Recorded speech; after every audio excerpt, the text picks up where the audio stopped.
Perfect time for us to start. So welcome India and Lily.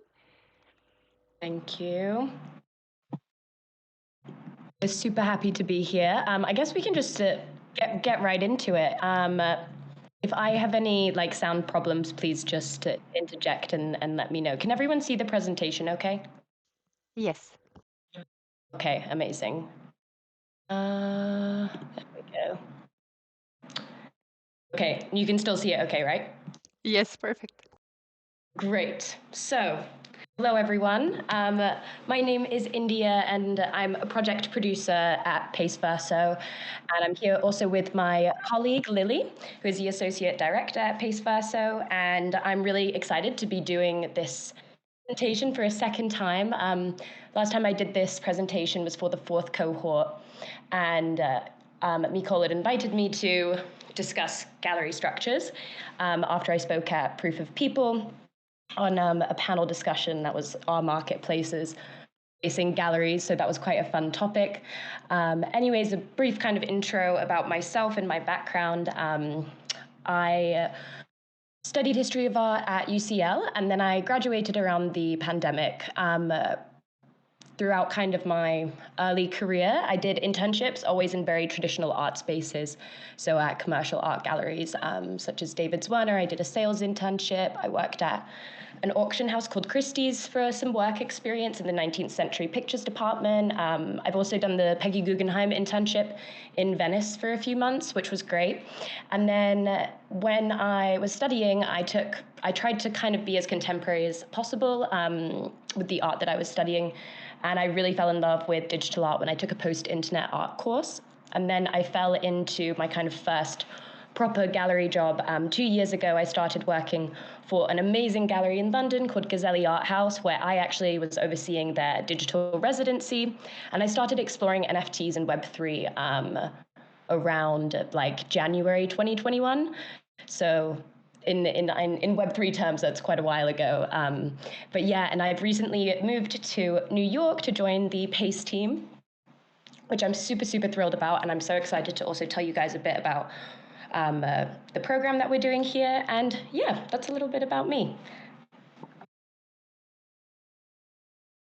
I'm happy to give just a quick intro on top of India's. Hi, everyone. So I'm Lily. I am an associate director at PACE. And like India, I primarily support Paceverso, which is PACE's Web3 hub.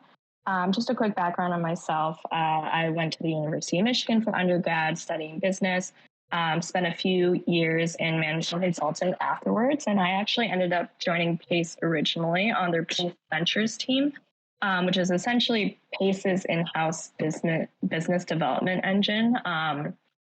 About a year in, that's when Pace Gallery really started recognizing how important Web3 was becoming to our artists. And I gradually shifted over to learning all that I could about Web3, about NFTs, and how to best support our artists in their projects. And eventually, this team became what it was, and now I 100% just support Paceverso. And me and India work very closely with our artists, with our dealers, and various roles in the gallery, which we'll speak to more later, just to make sure that every artist gets their project 100% produced to their custom tailored needs.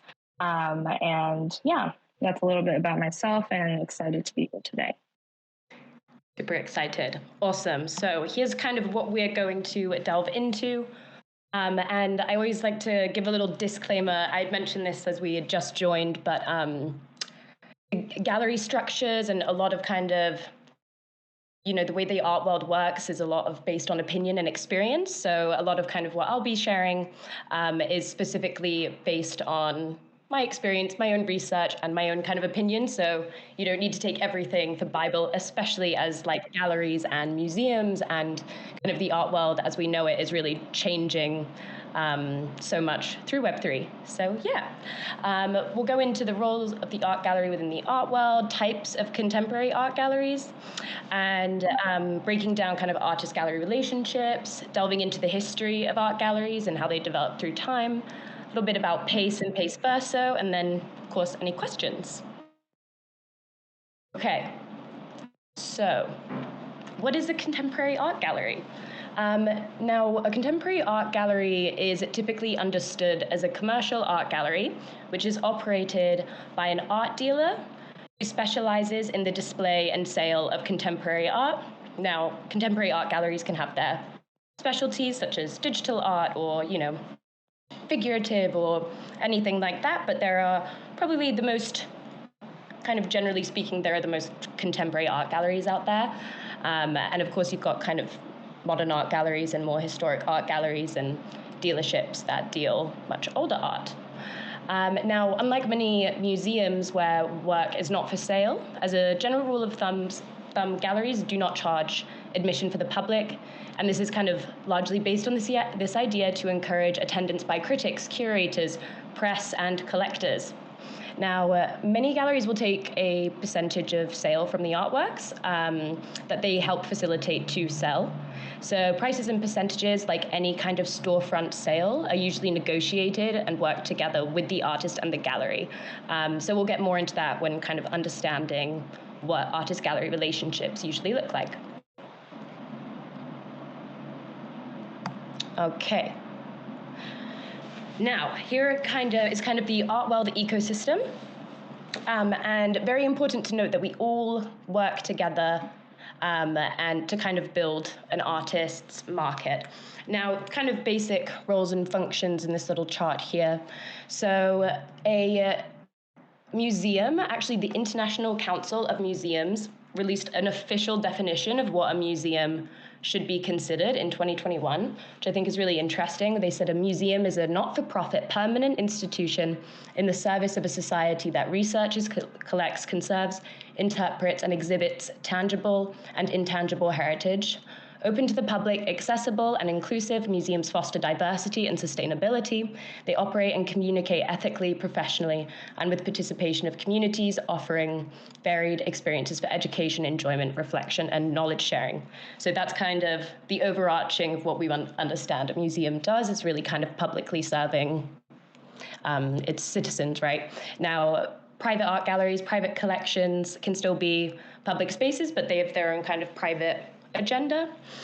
You've got auction houses, which also do hold exhibitions for their auction sales, and they also will work within the secondary market and the primary market, and art galleries do the same as well, but art galleries do not hold auctions typically, although sometimes. Now, an art dealer is more of a kind of single personal company that buys and sells a work of art or acts as the intermediary. An art dealer can also very much be a gallerist. It's kind of like the terms are interchangeable. An art dealer could just be someone who doesn't exhibit. It's just purely kind of facilitating these transactions. And then you've also got advisory and creative agencies, which is really interesting because they play some of the similar roles that an art gallery does in terms of signing an artist for, let's say, 5 years with the kind of explicit aim to grow and expand their career. However, I haven't really heard of an advisory or creative agency that would have like an exhibition space where an artist would have like regular exhibition programs. And that's very inherent to artist representation. So now, history of the art gallery. So now, art galleries have been operating since like the early modern period, around from like 1500s to 1800s. It was kind of the age of guilds where artists would seek commissions and they would be specifically patroned to produce artworks for aristocratic patrons and churches. And by kind of the Victorian era, commercial art galleries were more normalized in a kind of more general model as the number of people seeking to own objects of cultural and aesthetic value increased. Now, what really changed things were when these kind of celebrity dealers really stepped in and changed the structure of the art gallery as we know it. Now, starting with Paul Durand-Ruel. So he championed the Impressionist artists and really promoted them as an artistic group during a time where they were not very popular at first. So if you know much about the Impressionists, they really struggled to get into the Parisian Salon, which is, you know, one of the most elite exhibitions to get into as an artist in that period. And he really pushed their market. Now, one thing he did also become famous for, and how he really excelled the careers of Claude Monet, Pissarro, and Auguste Renoir, is he really establishes a personal and professional philosophy based on a few key principles about like how an art gallery should run. And it's to protect and defend art above all else. You can kind of interpret that as you'd like. He believes in the exclusivity of the artist's production, so he believes in representation. He also believes in solo shows. Now, pre kind of 1850s, it was so rare for an artist to have a completely solo show. When exhibitions were executed, it was always group exhibitions with works of art packed on top of each other. So an individual solo exhibition was quite progressive of him. He also believed in free access to his galleries into his apartment, so he would bring members of the public into his gallery. And he would also promote the artist's work via the press. And he also believed in an international art world. So he actually traveled a lot. He spent some time in London, Germany, New York. And yeah, that's kind of the start of the traditional art gallery model. Now, Peggy Guggenheim is really interesting. She came from a very wealthy family. You may have heard of also the Solomon Guggenheim Museum. That is her uncle. So she came from a family that collected art. And she fell in love with art when she was living in Paris in the 1920s. And then she moved to London and attempted to open a commercial gallery space. And she actually really struggled with it because London wasn't really ready for a lot of the Cubist works that she was showing there. So she famously would actually buy the artworks from the artists in those exhibitions and not tell them because she wanted them to be happy. So she's a huge patron of, you know, very emerging artists. She exclusively exhibited contemporary artists of that time as well. Now, Leo Castelli is also very, very famous. So he opened Leo Castelli Gallery in 1957, and he's largely known for the emergence of abstract expressionism through this 9th Street show in 1951. And he really was someone who pushed commercial value into abstract expressionists, such as Jackson Pollock, Willem de Kooning, Cy Twombly, all of these kinds of artists. He also spearheaded a really systematic approach with not having like a purely transactional relationship. So he cultivated, the set system of splitting profits 50-50. It used to be a little bit more swayed than that. He cultivated methods to creatively nurture his artist roster, and he really was notably very good at creating bonds with his artists. And he also very much was good at creating a marketable brand, which we know is extremely important nowadays. So yeah, that is just like a very brief history of a few very key art dealers and art gallerists who very much changed the course of art history forever. This is just a fun picture of Peggy Guggenheim's museum after she quit her gallery job. And yeah, it's just a cool way that she displayed it, and I love it. Although this was very criticized. Anyways, okay, types of art galleries. So you have got various types of contemporary art galleries, and this probably isn't even covering everything. I didn't include like Web3 galleries on here as well, but yeah, so you've got the mega gallery, and this is typically a gallery that has 4 to 10 locations around the world. The directors tend to be very highly influential. Many of the directors might sit on museum boards, or they attend lots of art fairs, and they have really large teams, so like up to 300 people. So Pace Gallery is also known as a very big gallery, one of the mega galleries, actually, although I think it's a little bit of a vulgar term, although it is mega in size. That's it, just kind of at that bottom middle there. And then you would also have a vanity gallery. So I discovered this when I was first doing research, where these gallery spaces basically charge artists to exhibit in their space. But different than paying it outright. You have to pay them up front, which is quite interesting. You've also got other exhibition spaces, such as, shops, and they also might have an exhibition program. And you've got artist-led galleries, and so probably so many other more models. It's like a very kind of ever-changing field. Now, if you want to learn more about the art market, I highly recommend you read some of these books if you want to learn about the contemporary art market and how it kind of came to this huge ecosystem that it is today. Yes, so you can screenshot if you'd like.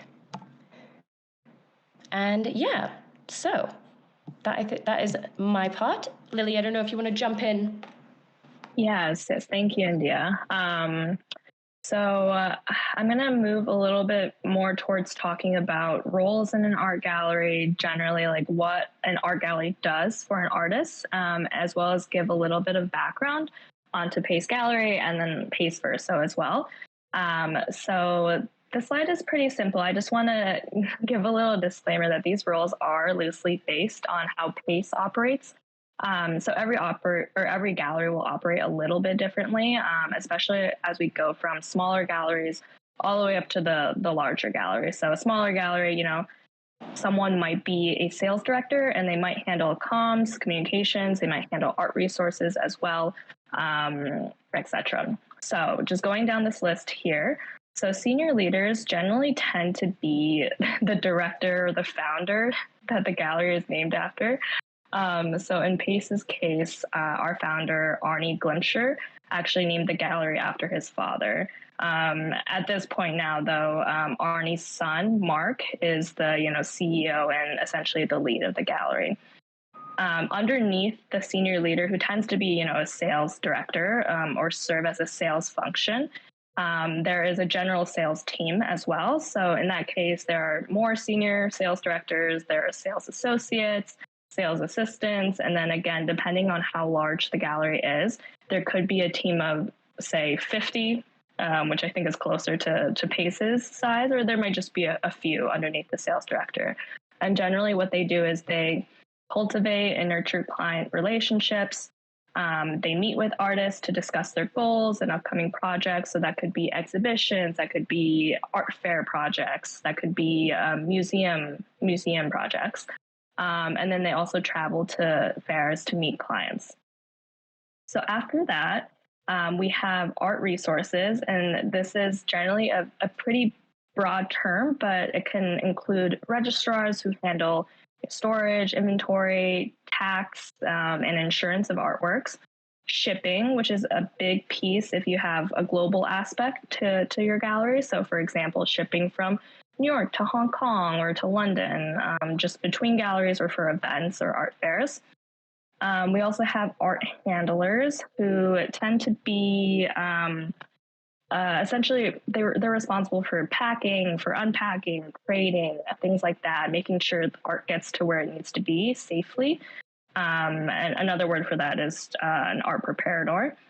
And then communications. So this is actually a very large part of just making sure, artists have the right exposure and also the right events tied to their projects or to their artworks. So for example, we have PR, so they write the press releases for our artists.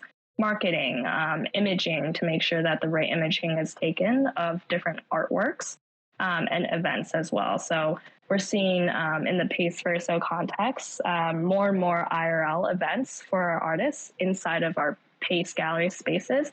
So for those, we work very closely with our Pace Gallery events team for that. So next on this list is exhibitions. Very important, for any artist to have exhibitions. So like for our team, they essentially plan the schedule for what's happening at every gallery worldwide. And then they also do the essentially the end-to-end production of each exhibition. So you can imagine that's quite a long process just from start to finish, and every little detail that goes towards each exhibition. Next, we have research and archives. So they essentially keep the artist's archives up to date, keep the gallery's archives up to date, and can also include librarians, book resources, and other roles like that. And then lastly, operations, again, very, very broad, but you can think of anyone who keeps the gallery running, like, for example, gallery assistants who sit at the front desk, operations managers who make sure that the building is the right temperature and that people are coming in the right way, things like that, even like running security. But yeah, so those are some of the roles that we typically see in an art gallery. And as you can see, and as I mentioned, there's a lot here, and each gallery will look a little bit different depending on where they are, how big they are, things like that. So India, I think we can go. Yeah, so India has this very, very nice visual. India, remind me where this is from? This is also from a book. It's called Making a Great Exhibition. It's by David Zwerner Books, and they also galleries do some great books, and this is also quite a big gallery that's got a big publishing company, and it's a children's book, and it breaks down in, I think, very simple, nice ways of like what everyone does within a gallery, because I think it can be so obscured sometimes. But yes, another book to add to the list. I just love this, like the visuals, and they even hit some roles that I didn't mention, like the conservator, like the museum guide. Yeah, it's a really great artist who actually did this. I think her name is Rose something. I'll send the link to these books afterwards in our chat. Amazing. Cool. Okay, so going into a little bit more about Pace Gallery. So Pace represents many artists, modern and contemporary artists, and we represent living artists as well as artist estates. So you can see an example of some of the artists that we represent on the right side of this page. Yeah, I think we can go to the next slide, India. Cool. And I won't read through all of this, but essentially we wanted to hit a little bit on what a gallery's function generally is. So in Pace's perspective, what the gallery does and what the main priority of the gallery is to support artists. And, you know, that means artists of all types. Like I said, we have emerging artists, living artists, and then we also support artist estates. And generally how we do that is through what we call our global program. That includes exhibitions, that includes supporting the fabrication of artwork, that includes supporting public installations, that includes, you know, putting together artist strategies, thinking about museum placements, thinking about PR, news coverage, and then also obviously cultivating client relationships that make sense for the artists, in addition to all of that artist development. Lovely. And just to tie this to Pace Verso, historically, Pace is generally regarded as very innovative and technology driven. So this is just like a couple headlines that we have just to bring that point forward. But most recently, I mean, Mark is our CEO, Mark Glimcher's emphasis on Web3 and us being really the only bigger gallery supporting Web3 is an indication of, you know, just how technology driven the gallery is. So we can go to the next slide, India. Lovely. And talk a little bit about just Pace Verso in general. And I recognize this is a lot of text, but just as a high level, for anyone not familiar with Verso, like I said, we are the umbrella under which Pace Gallery produces Web3 projects. We are really the only only larger mega gallery that has really done anything to support artists in this space, to the point of, we're very publicly ingrained in the space. We've built our own sales platform online that artists, that support artist projects. And we've built many relationships with key Web3 partners, such as Art Blocks. So I'm not sure if like the Art Blocks, the Art Blocks Pace partnership is essentially the first multifaceted public partnership that Art Blocks released. And just overall, some of the program highlights that I'll hit on are we've supported several of our Pace artists in their Web3 projects, including Jeff Koons, Glenn Kino, Loie Hollowell, Tara Donovan, just to name some of them. Again, we've really facilitated and cultivated this partnership with Art Blocks to be able to support Pace artists on their platform. Very excitingly, in the spring, Tyler Hobbs will be presenting an exhibition at Pace, New York, and it really is the first NFT artist that will be exhibiting in person at one of Pace's physical gallery spaces, which is very, very exciting. And I included a little link here. We can send this presentation out later, but if you're interested in seeing just like a wide range of projects, our website has a very good summary of them all. That's great. Now, kind of wrapping up a little bit of what we said, because we also really want to get into questions that you guys might have, is how Web3 has really been changing the structure of this traditional art gallery as we know it. Of course, you've got galleries like Pace that have been around since the 60s and engaging with this kind of really exciting Web3 world. And you've also got all of these incredible art galleries that are just, I think, changing the way that the traditional art gallery functions as we know it. Kind of more democratic ways of representing artists through systems such as DAOs, more opportunities, to exhibit both online, purchasing art online is so much more widely accepted now due to the boom of the internet age. And we've got amazing companies such as the Lumen Prize, which is the prize for art and technology. I've always really enjoyed, my previous gallery partnered with them for a few years. And I just think we're constantly being inspired by all these new gallery structures. And it's exciting that it's kind of ever changing. I want to open up the floor now if anyone has any questions. Hi, I'd love to ask one. I'm Danielle. Thank you so much for this presentation. Hey, Danielle. Hi, how you doing? I'm good. And thanks for including RCS on that slide. Well, it's like, you guys are such game changers, and of course, I'm a huge fan. Oh, thank you. Love to see it. Love to hear it. So I have a background in the traditional art world. I managed the painting and sculpture department at MoMA in New York for 8 years. And then after that, I went on to be the head of finance and operations at a big gallery in Chelsea.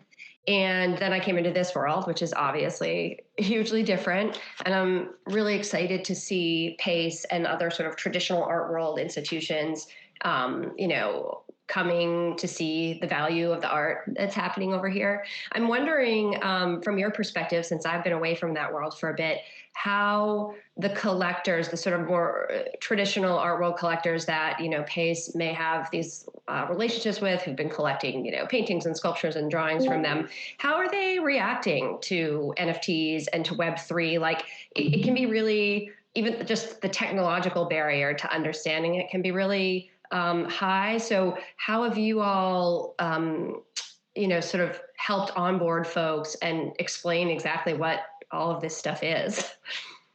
Hey, I think, Lily, you'd be perfect to answer this since you've been there since the inception. Yeah, I'm happy to take that, and great to meet you, Danielle. So we have seen, I don't want to say it's a high barrier, but definitely an understandable barrier between the traditional art collector onboarding into Web3. And some of it really is the technology. So for example, one of the largest barriers we've seen is just learning how to open a wallet, load crypto, and participate in certain sales that are only on chain. So for example, a big question we always get is whenever we release or announce that we're releasing an art blocks project with one of our artists, it's how do I actually purchase on art blocks? And so far what we've done, admittedly, we've done a lot of more like one-on-one concierge services. I don't even want to call it a concierge service because it's not like we have, an official program or charging anyone for anything like this, but it really is one-on-one onboarding. So if a collector has a question about how to create a wallet, we really sit down with them and just explain the process. We don't do it with them for security reasons, but explain the process. We walk them through the Art Blocks platform, or we just walk them through all the different options that they might have for acquiring a certain piece, whether, if Art Blocks, like that platform is too difficult in the beginning, like offering them, you can go on OpenSea afterwards to purchase on there. And it's a little bit more intuitive sometimes than thinking about the Dutch auction.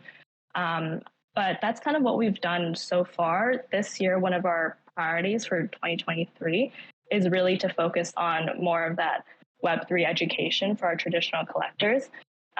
So we have a couple of things in the works that I don't think we're ready to publicize yet, but think different event series for our collectors that will introduce them and onboard them onto Web3 with certain, Web3 partners. And I think having that plus the one-on-one services will help us, bring more collectors in who are more of that traditional base. Awesome. Thank you so much. Yeah. I mean, when I came into this space, I had a concierge onboarding from Art Gnome. And honestly, without that, I don't think that I would have done it. Like I would have gotten frustrated or like sketched out by the whole process and probably just like thrown in the towel. So it's great to hear that you guys are doing that kind of handholding and also thinking about, bigger programs and partnerships. Thank you so much. Of course. Yeah, it can definitely be like intimidating for any collector. I think one other note that I forgot to mention is it's also important for us from the dealer perspective too, because we found that we've had to really onboard our dealers to be able to speak to their clients and feel like confident enough to even introduce, ideas of NFTs or potentially acquiring an NFT for their collection. So we've done a bit on the dealer side as well, just in terms of providing templates that they could send to their clients, like outlining what an NFT is, how to acquire, things like that. And we found that has really helped as well.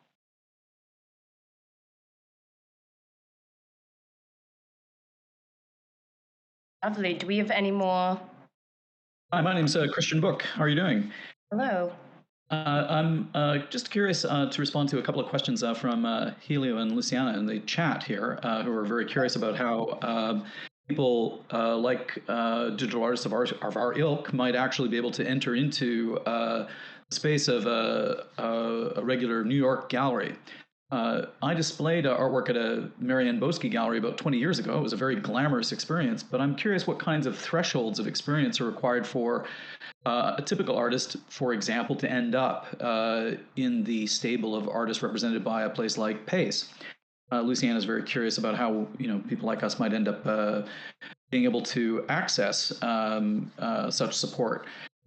Healy is wondering how galleries are reacting to emergent artists trying to enter into this artistic space. I'm very curious about those questions myself. Sure. I don't mind touching on it a little bit from what I've observed, both from working at a smaller gallery of kind of a team of 8 people, 2 locations, and also at Pace. And I think it's so. The reason why we didn't even want to touch on this too much, because there's no set kind of formula, which is really difficult. I think the art world is still, the traditional art world in this sense is still very much based on, meeting the right people and being in, the right city, which of course cuts off major demographics of people, and of course kind of being able to market yourself. So it's largely to do with that. And I would say previously, I was also asked this on the Vertical Crypto Art panel, how we selected artists, and there really was no formula. It was so much about individual relationships. I don't know if, Lily, you could delve into a little bit more of like the mega gallery side. Yeah, I mean, I think just to echo what India just said, it's really hard to specify, let's say, like a roadmap that one has to take. Like, for example, be in this exhibition or be in this many spaces or talk to this many people. I think just to hit a little bit on Luciana's question about sending portfolios or approaching a gallery, like I think we always, especially at Pace Verso, welcome, meeting new artists and getting in touch. And I think it's more of that just like repeated interaction, and just making sure that, the gallery is familiar with your work, is keeping in touch and knowing about any, for example, shows or stones that you reach. I think that's helpful just to make sure that, the gallery has you on their radar. But, to Indian's point, it's really hard to say exactly what would push, say, an artist from any space into a gallery's roster. I think it's hard to say what that formula is. Is it possible that there's a threshold of prior sales? For example, Una seems to suggest that might be one of the entry points. No, definitely not a threshold of prior sales. We definitely don't look at artists and say like, oh, it's this dollar, that dollar. Definitely, I think we look at everything very holistically, not just sales, but yeah, I'm going to say just no to the sales. Well, I'm actually relieved to hear that. It seems to be a very heartening thing to hear. One interesting thing, if I may interject, was when I previously worked at the slightly smaller gallery, one way that we got introduced, like as a part of the gallery, to most artists was actually through our other artists. So being a part of, let's say, a residency and being around other artists, I think people, then you, in turn, the people who work at the gallery end up meeting so many other people, learning about their work. Sometimes, like, you'll see a lot of even mega galleries doing group exhibitions that might have one represented artist and multiple non-represented artists that are much more emerging. So a lot of kind of artist-artist relationships do also facilitate, really varying opportunities and these connections as well. So what you guys are doing, being a part of residency programs and getting to know each other is perfect. Thanks for the guidance. We appreciate it. Cool. Hello, thank you, India and Lily. I just wanted to share that I went to the Pace Verso in New York City this summer, and for the John Gerard and Jeff Koons exhibition. And I went on a random day during the day. It was quiet. It was really something to see after being. This was not long after I had been several months immersed in this NFT journey, and I was seeing a lot of stuff on Twitter. So it was really impressive, and to see the quality of the presentation, the quality of the work. All around, just the way it was made and the ideas presented there. And just wanted to share that I was also really, really impressed with the piece that was facing the street. It was inside of a space there on the street, and it just actually, I was on my way to the exhibition. I stumbled upon this, and I actually didn't even know that that's what it was. But I spent quite a bit of time there, just observing and even making my own documentation of the reflection and the interplay of the piece itself with the activity going on the street. And I was wondering, was that I don't know, was that your first? I mean, the first exhibition of NFTs there? Is that correct? Yeah. I'm so glad to hear that you were able to go in person and enjoyed it.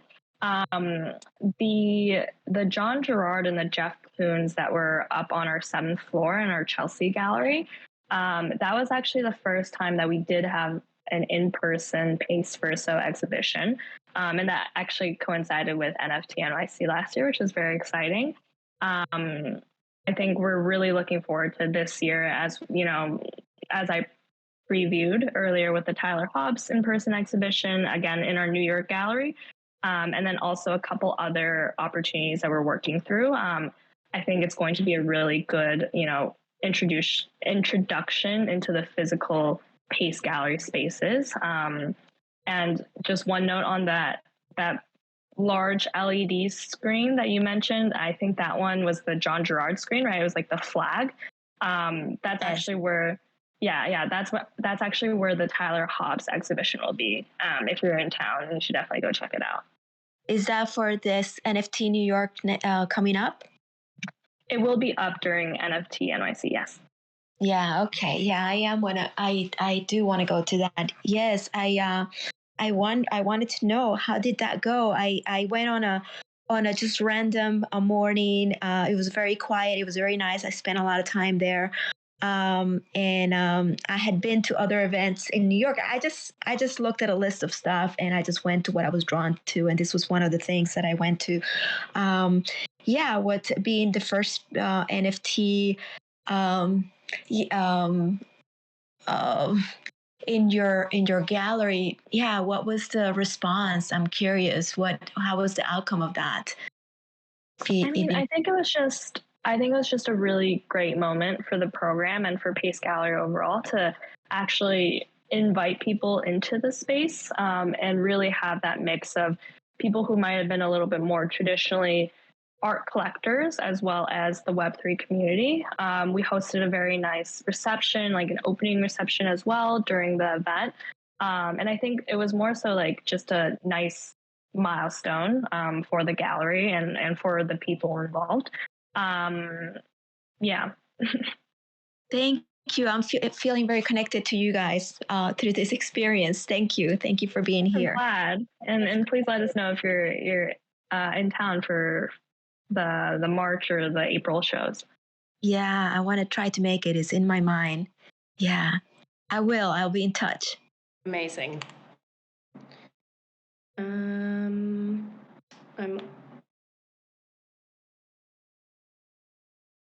I see a couple comments.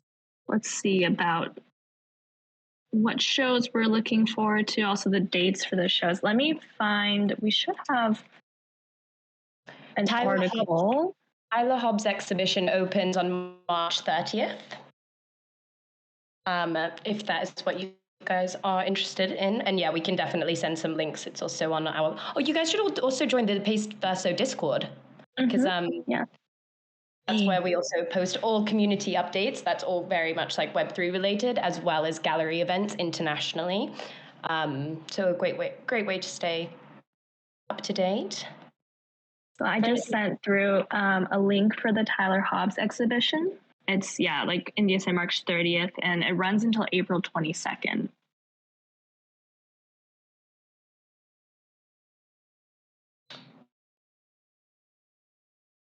Okay, I'm thinking, did we miss any other questions? If anyone wants to write or come up, wait, I will. Yeah.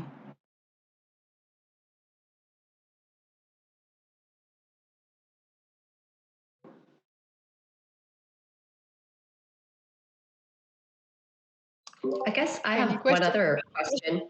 If no one else is going to go, hi, it's Danielle again. Sort of the flip side of my question earlier about traditional art collectors coming into the Web3 collecting space. Have you all seen many who are sort of coming from the Web3 collecting space and, maybe hadn't been as familiar with the traditional art world gallery scene or had been intimidated by it? Have you seen folks like bridging in that direction as well? Yes, definitely. I think the most prominent, I guess, example is just Queer Art Blocks. projects. We've seen, many people who are familiar with art blocks and avid art blocks collectors come into our space because they participated in sales from our artists. And I think sometimes it wasn't even, the case of the collectors knowing exactly like that this is a art blocks Pace Verso collaboration, or even knowing much about Pace Gallery or the Pace artist, but really coming in because they were passionate about the artwork or the concept, and then learning more about Pace, learning that there are physical spaces, and then coming in and meeting us there.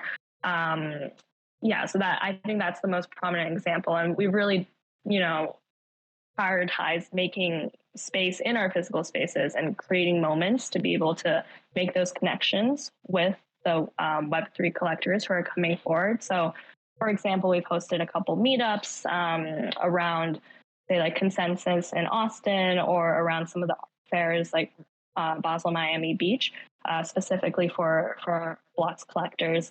And we're looking forward to more of those moments coming this year. Awesome. Thanks. Of course.